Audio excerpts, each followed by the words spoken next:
Hello, sisters in crime. I'm Mindy Quigley, welcoming you to our Tuesday, 1 p.m. Eastern US time Instagram Live.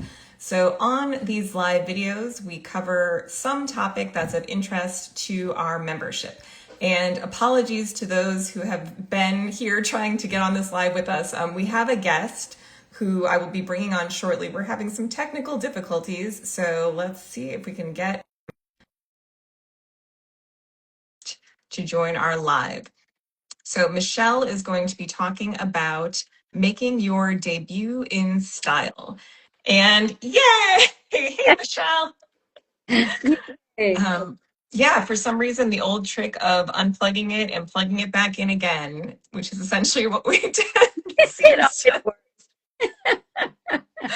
But I'm delighted today to welcome Michelle Cullen, and I'm going to do a brief intro of you, Michelle, if that's okay, and then we will dive right into today's topic, which I think is going to be helpful for a lot of our viewership because this is making your debut in style. And so many of us, when we come out with that first book, maybe we're self-pubbing and we don't have somebody at a publisher guiding us, or maybe that guidance is minimal or contradictory and we're not sure what's going to work or not work.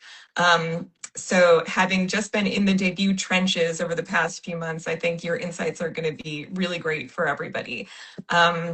So this is Michelle Cullen, and Michelle may look youthful, but she has basically already lived about 12 very interesting lives.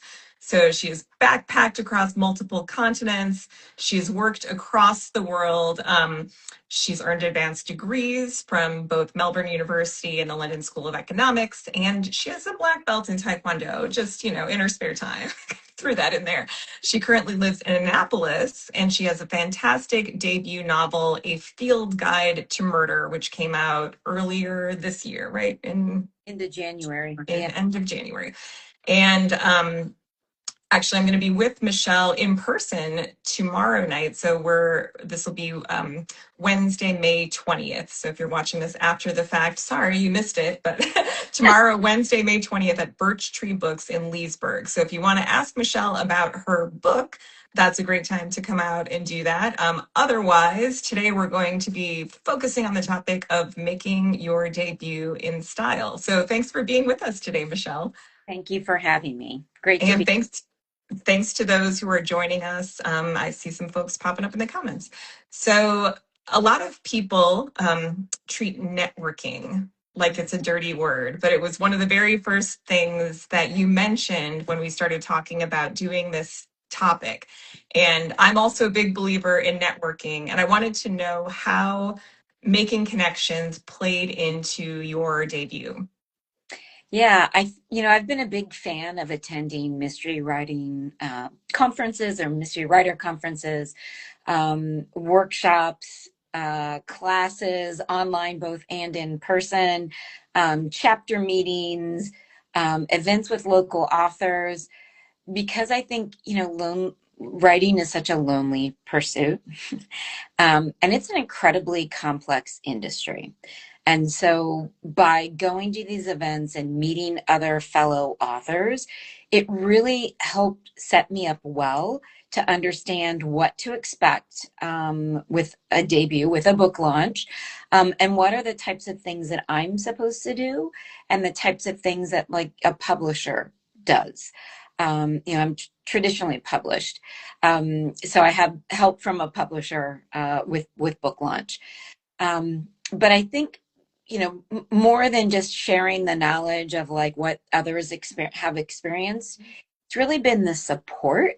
As book launch came closer, I had authors like you write blurbs for my book, help share, when it went on sale with Barnes and Noble or a Goodreads giveaway. A lot of my author friends help promote on social and on Facebook. So it was also getting the word out, helping to connect me to bookstagrammers and book reviewers. Um, and frankly, words of encouragement at times when I felt like giving up when I was writing book one. You in particular, I remember chatting and thinking, man, this isn't going to happen. I'm querying, I'm not getting the results that I want. And you basically said like, well, you got to keep on doing it because this is how you get results. And sure enough, here we are. The uh, no book. I take no credit. That's all on you and this very interesting premise that you had. But glad that I could be a part of your story. And to pick up on something that you said there, so you talked about how complex the writing business is. And I would even add that I think some of the details of this are like deliberately in shadow, deliberately obfuscated from us as writers, like how to do this. And I think maybe that's in part a money thing, and that's in part like other writers kind of guarding their trade secrets. And yeah, how do you feel about that? Yeah, no, I think you're right. At any, and this goes for traditionally published authors, but at any publishing house, there are lots of different writers. They're supporting a lot of different writers, and different writers, depending on the estimated amount of book sales I think they're going to get, writers get different attention, right? And so I think there is this guardedness around what specifically is done. You'll get like a general marketing and PR plan, but the specifics of what that entails may not be elaborated on, um, because maybe there's a little bit more outreach for someone else, or maybe you got like a special nudge when it came to media. If they're placing their bets on you and your book with your launch. So I think there is some definite obscurity that's done on purpose, because in the end, I mean, look, publishers are there to make money, and they are supporting you, and they like bought your book, and they're out there Hmm. doing their best to help market and sell it.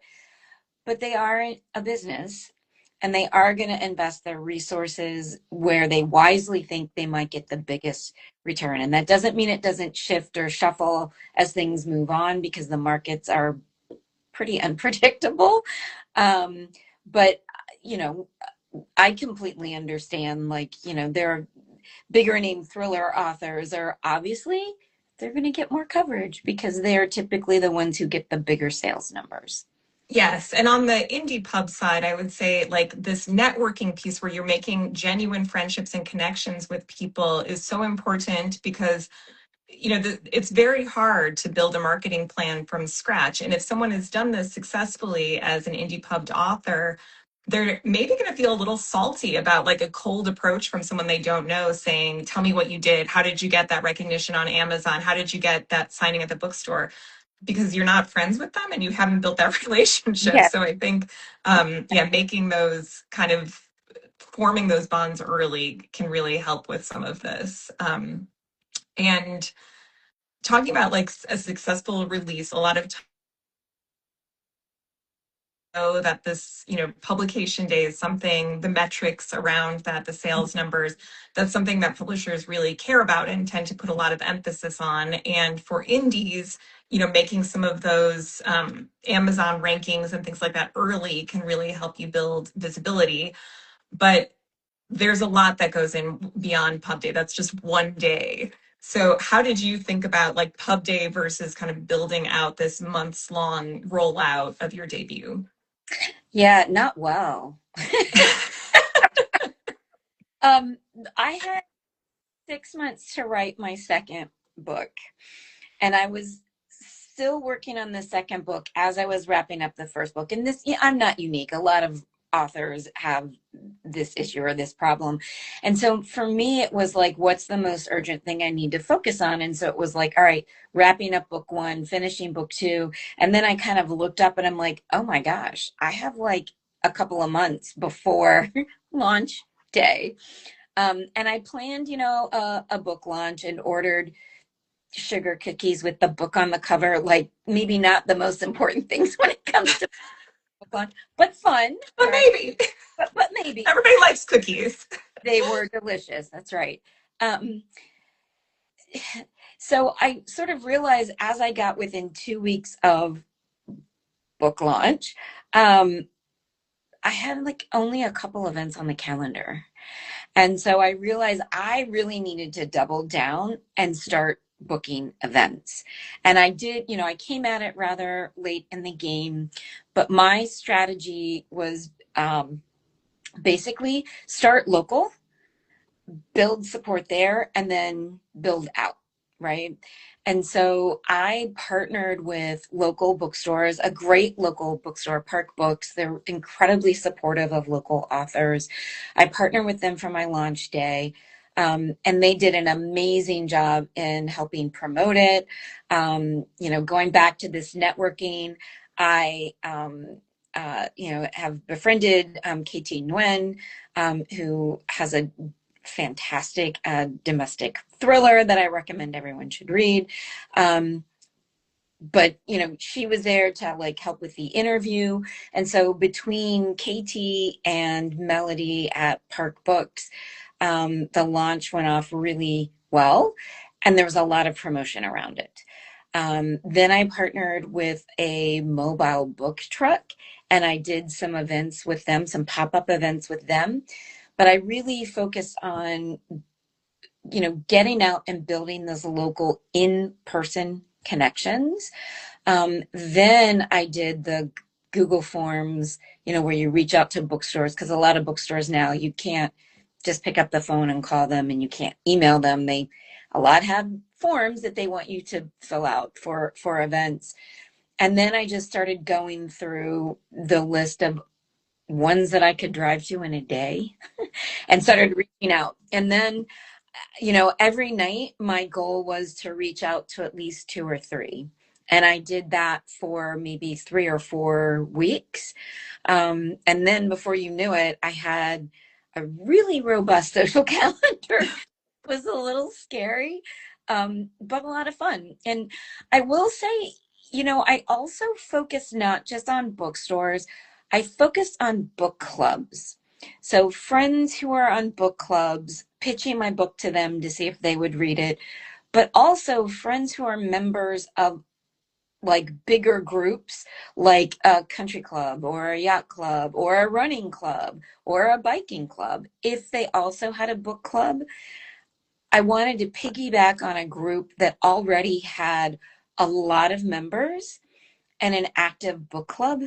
So it was an easy way to get an audience of a lot of people.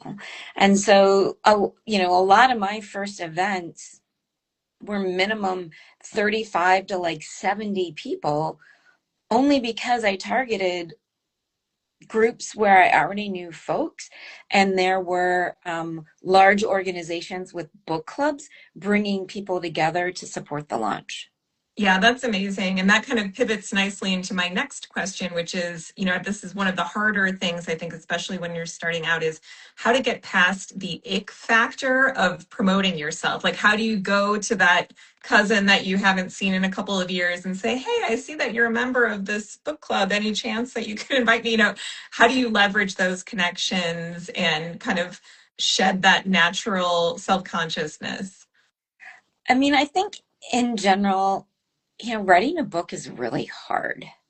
And no matter how you publish, it's really hard. Independent, hybrid, traditional, it's difficult. And I think people around you, especially if they've seen you over the years going through this journey, when you get to that point, they're like your most ardent fans. And so what I've found is you kind of just have to get over yourself, because in general, people really want to help and they really want to support you. I think of like, other friends who have gone through, and not just book launches, but other big things where I've been, so I know that they're accomplishing a dream and I'm so eager to jump in and help because it's really cool. And I think people feel excited to be able to be part of your journey and to help you achieve your dreams. And so, I kind of looked at it as the gift of being able to like give the opportunity of someone to gift you, right? Like, how good you feel when you help others. It's like letting people be able to feel that feel because they're helping you. So I'm going to put in a plug for the Sisters in Crime book Promophobia, which is a collection of essays all about marketing. And I read a great one just recently by Charlene Harris about like basically just be a good person in general. And that goes a long way. And that's like a lot of what you're saying is like, having built these relationships in real life, with booksellers, with fellow writers, with people in your life who may then end up helping to promote you. Um, all of that foundational work of just being like a considerate member of your communities, is something that can really help you get off to a good start with your debut. So that book, Promophobia, available wherever books are sold, has a lot of great tips for exactly the kinds of things that we're covering today. And that was a Sisters in Crime effort from a few years ago, and super relevant. Every essay that I've read in there has been incredibly useful. So I wanted to pivot to one last question, which is what are your big takeaways? Like the thing that you think, yes, I would definitely encourage other people to do that, and maybe something that was the opposite, where you will never, ever, ever do that thing again. Yeah, I think the book events I've found have been the most rewarding. Um, you know, I love to read. I love talking about books, and most people who show up at these events, they do too. And so you get this incredible energy, by people who are just ardent readers, and it's just a really nice way to create the sense of belonging. Again, writing can feel like such a solo activity. And it's wonderful to connect with fellow writers at conferences, but it's also really cool to talk to people who have maybe read your book and there was a quote that stood out or some scene that really meant something to them. And just being able to see how other people read and interpret what you've written, and how it can be applied in so many different ways to so many different lives. It's just the coolest thing in the world. So for me, I've loved book events, and I'm so glad that I have a pretty full schedule of them because they're very energizing. And I think the thing that I would do differently, that I am doing differently with book two, which comes out in September, booking these events earlier, and really doing outreach earlier, because it takes twice as long as you think it's going to. I kind of thought, oh, it's not going to be that hard. And I still had like at least a month or 2 months to get things together. But I really think, especially if you want to be at like book festivals, we're talking like at least 6 to 9 months out. You need to be considering what you want on your calendar for the next year. Um, and that really takes a strategy to figure out, if you want to start local and then kind of build your circle outward. The earlier that you can get started on that, I think the better. And the less stress that you'll have while doing it, because then you're not rushing to like just get something booked on the calendar. So you feel like you're helping contribute to the promotion of your book. I'm just going to pull out a nugget of wisdom, which is the bit about everything takes twice as long as you think, and hold that up to the light, because that is applicable across just about every aspect of writing and editing, Yes. publicizing, just to kind of schedule about twice as long and then maybe double that again, because things just Exactly. take a lot longer. And especially if you're involving other people, as you must when you're doing events. So I thank you so much, Michelle, for joining us on today's live. And congratulations on all your success so far with A Field Guide to Murder, and very much looking forward to your follow-up in September. Thank you so much. And I will see you tomorrow at Birch Tree Books and Plants in Leesburg. Awesome. All right. Thanks, Michelle. Have a great rest of your day. You too. Take care. Bye bye. Bye.